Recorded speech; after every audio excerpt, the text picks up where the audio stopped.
Priatelia, viete, v ktorom štáte sú najväčšie rozdiely medzi tými najbohatšími regiónmi a tými najchudobnejšími regiónmi v Európe? Áno, nebudem vás napínať, určite to tušíte. Je to u nás na Slovensku. Čo s tým môžeme urobiť? No, odpoveď je veľmi jednoduchá. Je potrebné zrealizovať niečo, čo sa všade vo svete volá štrukturálna reforma regiónov.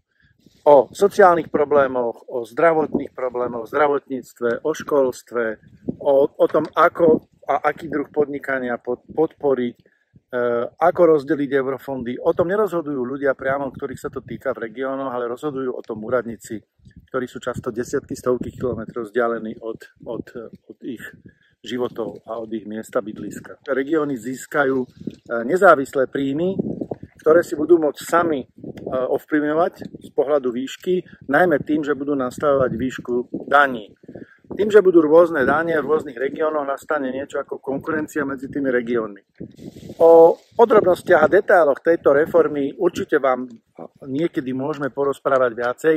Dneska ide skôr o to, aby sme upriamili vašu pozornosť na túto možnosť. Na možnosť, ktorú nevyužívame na Slovensku, ktorá drieme niekde v pozadí, o ktorej sa nehovorí a ktorá môže zásadným spôsobom ovplyvniť životy miliónov ľudí. Pretože súčasný stav vyhovuje možno pár tisícom ľuďom, ale určite nevyhovuje miliónom ostatných Slovákov a obyvateľov nášho Slovenska.